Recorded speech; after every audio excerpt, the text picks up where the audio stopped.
Hi there, it's Kevin with the Rogue Market, here with the top 10 cards to buy in anticipation for the release of Kylo Apogee Mind. This is one of the commanders out of the precons, and according to EDHREC, it is the most popular card being built around the precons. So when the dust settles, when everyone has their precons, they're going to want to be upgrading these decks, and I put a list together of the top 10 cards that I think have potential of going up. We're going to utilize things like low supply and buy lists to make the call on cards we pick on this top 10 list.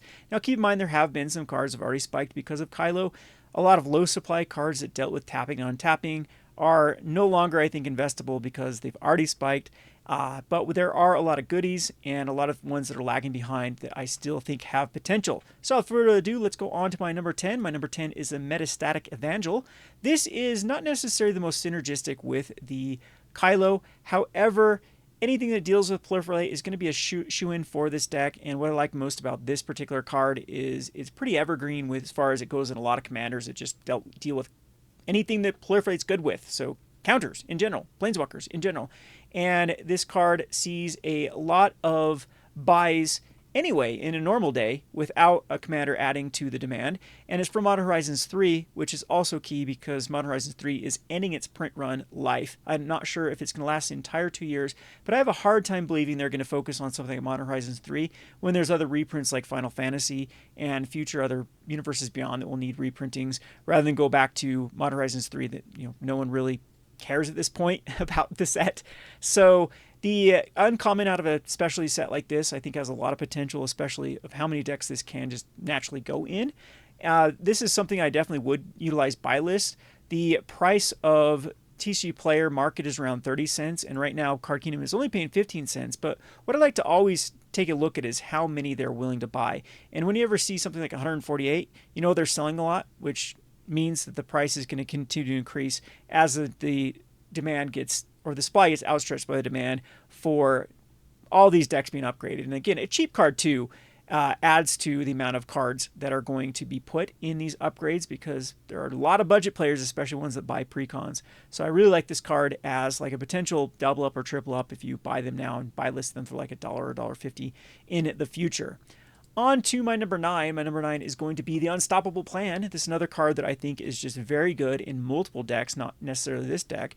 It does give you basically an extra untap with your commander, and I'm thinking that most people are going to be going the charge counter route, and so it's going to be untapping all of your artifacts that put charge counters on things, and the Unstoppable Plan is just perfect for this deck. This, as I stated before, this card is also really good across the board. Any like Mana Rock type strategy deck, any decks that work off tapping permanents, I think that they're going to want Unstoppable Plan in the future. It's from Aether Drift. I don't think a lot of Aether Drifts is going to be open. I know it is a standard set, which means there's a lot of eligibility for reprints and people opening up for standard cards like stock ups from the set. However, the supplies hit its mass right now, and a rare out of a set like Aether Drift, I think, does have some potential of going up, especially of how much it does see play in Commander. It was seeing 15 sold per day anyway before this Commander was spoiled, and now if you actually check, it's more like 30 per day if you actually add these numbers up on TCG Player. So the price has already started to go up. You can't get in at $1.50 anymore, but I think the $2 price tag is a bargain for Unstoppable Plan. On to my number 8. My number 8 is the Icarorn Gauntlet. So this card I think suffers a little bit from the do more effect. I actually think this card would be worth more right now if it didn't have that first planeswalkers you control have Proliferate and then take an extra turn, because people are like, well, I'm not running planeswalkers, so I'm not going to run this in my deck. However, this next ability, whenever you cast a non-creature spell, choose a counter on a target permanent and put an additional counter of that kind on the permanent. That is a strong ability, and typically these type of cards have a hefty price tag with them, and so that extra line sometimes works against it. Just it's the way that players' minds work. But in this particular deck, I think that people are going to go one or two ways or a combination. They're either going to go the charge counters, or they're going to go planeswalkers, or maybe the mix of the two. And this is exactly what the planeswalker strategy wants. It wants the ability to tick up your planeswalkers as quick as possible, and even give them an extra ability to take an extra turn. There's a lot of planeswalkers that actually start. Think of things from like War of the Spark that start with a lot of loyalty counters and then tick down. And then having them be able to get an ability is really, really good, really strong with this Icarorn Gauntlet. So lots of synergies. This is a card that surprises me that it's as cheap as it is, because a Mythic, even out of a set that is popular, Phyrexia All-Be-One, is a little bit low. And you can see it had about 7 copies sold per day, but this is definitely ramping up, at least double that now with the Edge of Eternity's commanders, people looking at the spoilers and knowing that this is going to go in their deck. Alrighty, on to my number 7. My number 7 is going to be Rad Storm. So again, Storm, Proliferate, there's no more, they're not actively reprinting Fallout, so there's not a supply that's actually entering into the market, hasn't had a reprint, and this card just does a lot. Any Storm card is pretty broken. The ability to proliferate is pretty broken too. Charge counters want this. Spellslinger decks kind of want this type of effect. There's a lot of crazy things you can do with this card to begin with, and it's already starting to see a big price increase from like the 280 all the way up to about, it says market price at 228, but if you actually go to fill carts out, I guess there's one seller here with quite a bit at that 228 price. And we check again over here on the kind of the sell-through rate, and it's definitely up above 9 from where it was at before this strategy of proliferating came out with this commander. On to my number 6. My number 6 is going to be the Lzelle. I'm not going to try to pronounce that, champion.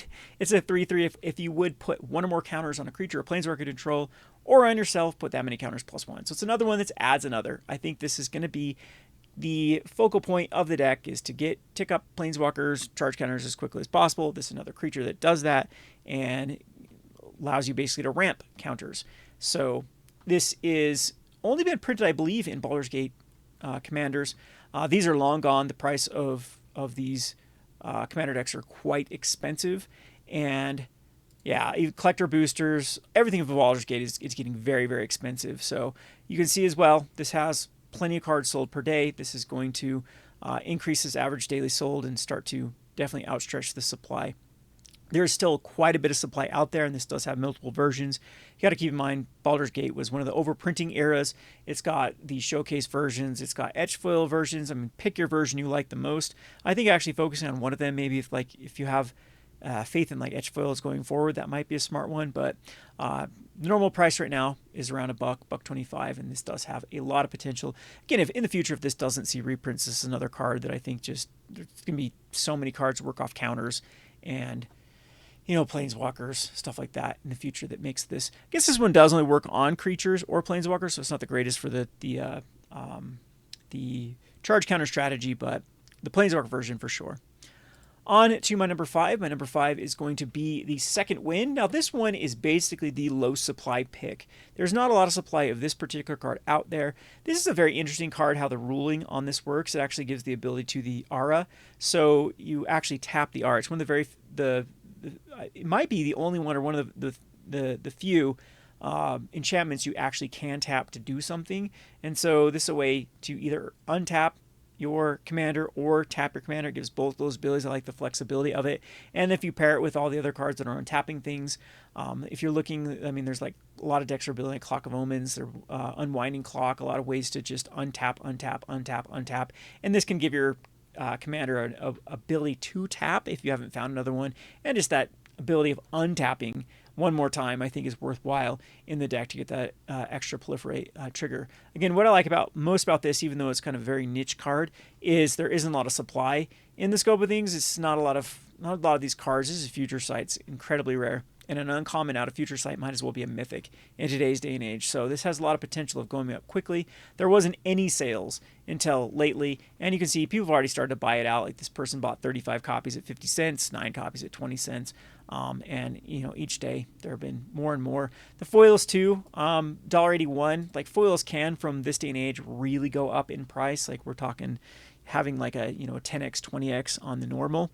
So if that, it does look like the foil has already spiked way high from its original like $4. I'm not sure it can go up more than that.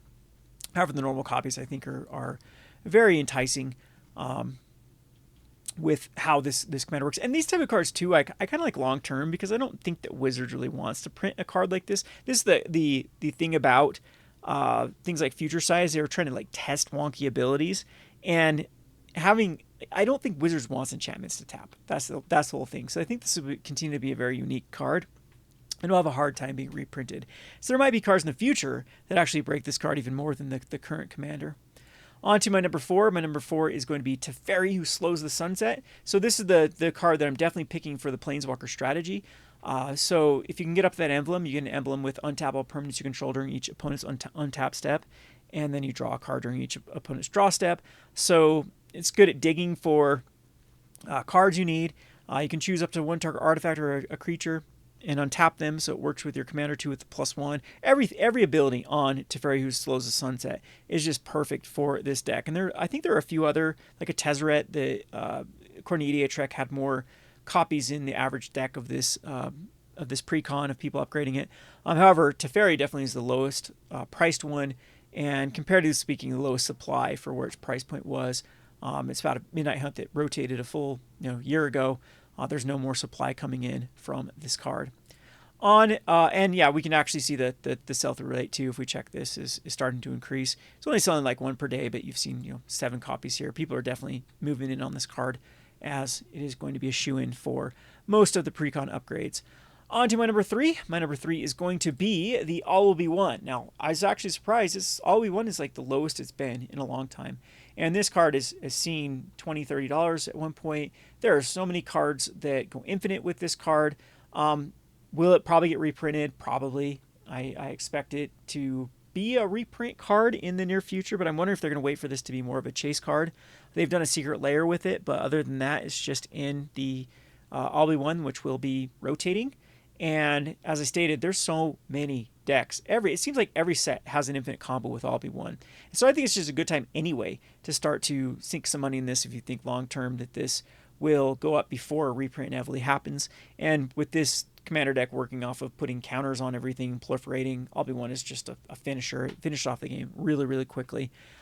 So if we look at the rate of sales too, 2 per day actually seems super low. Other than, again, there's so many copies of this, we'd have to check to see which copies are actually selling of this particular card. And if we check out the data, though, it's definitely increased quite a bit from, going from 2 per day to, wow, actually way more than 2 per day. If we actually on the 18th there was probably like 20 copies sold of All Be One. So highly synergistic card that's at pretty much its low. It got a little bit lower to $7, but there's still some time and still quite a few around that $9 to $10 range for this card. On to my number 2. My number 2 is going to be the Kith Fame Mechanist. This is a 3/3 with Fabricate. Other non-token creatures you control have Fabricate 1.